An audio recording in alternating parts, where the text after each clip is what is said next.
Major Pacific Storm Eugene is hipping on the heels, and we've got a Category 5 on our hands. 3 to 4 times stronger, and it can come in 2 parts. Each of those may get a chance of tornadoes. Much better than what we had today when we had a tornado in the South Los Angeles area. So your forecast for that starts now.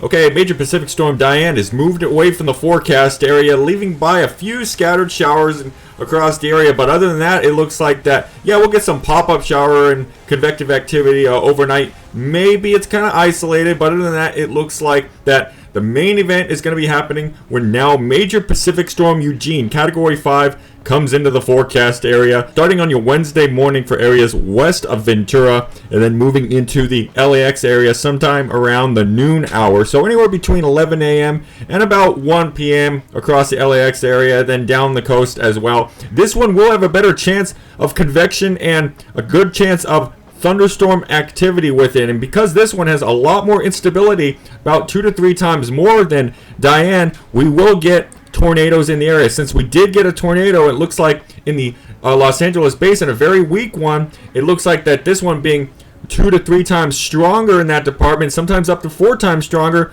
we will get a sizable tornado with this storm event. As that moves in, we get a little bit of a break over the evening for the metro areas, but look at this, overnight, another batch comes into the forecast area. This would be Major Pacific Storm Francis, but I decided to merge those two together since it's the same upper level low system, very similar to March 1983. As that moves in overnight on your Wednesday and your Thursday morning, this one is going to be a biggie, because if it doesn't go south in the Baja, this has the dynamics to produce a good round of nighttime convective activity with widespread thunderstorms across the basin areas of either Los Angeles, Orange, San Diego, and even into the Inland Empire zones, with the real risk of tornadoes. So that is Major Pacific Storm Eugene. Here are the snow levels for that one. So if you don't know how to read this is the intensity charts we have on the members section. It's a trial right now for the storm. You got the blue line is snow, light blue is wet snow, and then you got the magenta, that's your sleet and mix line. Kind of easy to read. You get the intensity that shows the intensity of the storm.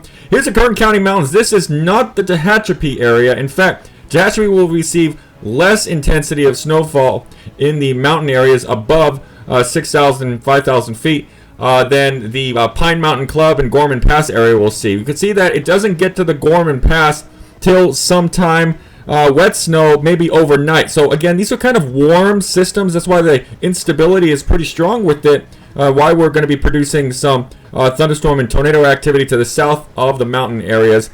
Because it's relatively warm, so yes, a lot of instability in the area. Mainly stays at about above 5,000-6,000 feet for the majority of the storm system. We got about 10 a.m. impact for the first part, and then we got about a 10 p.m. Wednesday night impact for the second part. Moving on to the San Bernardino County Mountains, you'll see that we start off that snow level pretty low, but then as the storm systems move into the area, it starts to beef up that southerly flow aloft, and we push that snow level to about the Big Bear Lake level. We got 6,200 feet as the snow starts, and then it pushes up to 6,700 feet sometime in the afternoon, and then drops back down below 6,000 feet to 5,500 feet in the evening with a little bit of a lull, not much of a lull, and then it shoots right back up to blizzard conditions for areas around 6,000 feet, and that's where the snow level is going to be. And then it drops significantly overnight to about 4,000 feet with some moderate to heavy snow sometime by the morning hours. And keep in mind that we will get a chance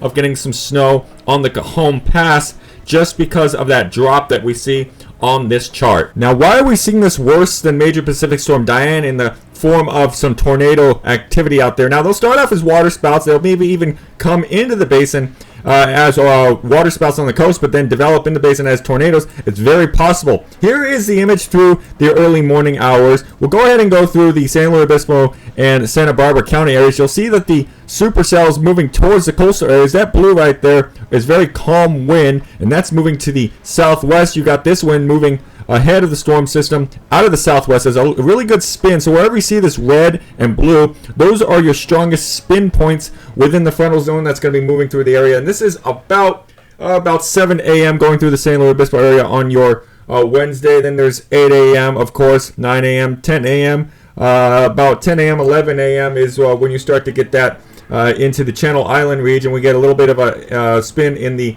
Oxnard area. A lot of the stronger activity, though, is going to be developing in the Bight area of Los Angeles, Orange, and San Diego County. Here it is at about 2 p.m., and then it finally moves into the area. This right here is pretty interesting because the wind coming out of the north will meet with really strong winds coming out of the southwest, somewhere along the Orange County coastal areas. Sometime, I'm going to say, I don't know, between 1 p.m. and 4 p.m. on Wednesday evening, and then that finally moves inland. So it looks like we will see a landfalling activity with the system moving through the area, and there's one over down into San Diego as well. It looks like a lot of these storm systems are going to be sucking in the energy. So one of these supercells, one or two, will produce one of the stronger water spouts into the tornado. And here is overnight after midnight into the morning. Take a look at this one going through Avalon. This right here is pretty interesting because this wind moving out of the southwest versus the calmer winds up here means that there's some kind of a boundary right here, and there's a lot of instability to work with. We'll put on the instability. You can see that, we got like 1,000 Cape, and in the terms that we're looking at is going to be very strong instability for that risk of tornadoes somewhere in the Orange County area and the San Diego coastal area, and then moving on across into the Temecula area later on for before sunrise on Thursday. So this is a very powerful storm system we're going to be working with. I'm going to be having all the snow models on the site. I'm going to be having precipitation forecasts, which we're going to get flooding rains again, and a bunch of other stuff for you. I open the site as well for non-members for a trial version. We call it a storm pass, which means you're going to get to try the site out and see everything that's going on. We got a high wind warning right now in the desert areas I issued tonight, and that's going to be for damaging wind gusts in the high desert regions from Palmdale, Lancaster, probably along the adjacent desert slopes of Oak Hills, Hesperia, Apple Valley of Barstow, Lucerne Valley, Landers, and some of the Morongo Valley areas. This very strong southerly wind comes into the area on your Wednesday afternoon and evening. So we do have a powerful storm system coming through the area. Stay tuned to SouthernCaliforniaWeatherForce.com.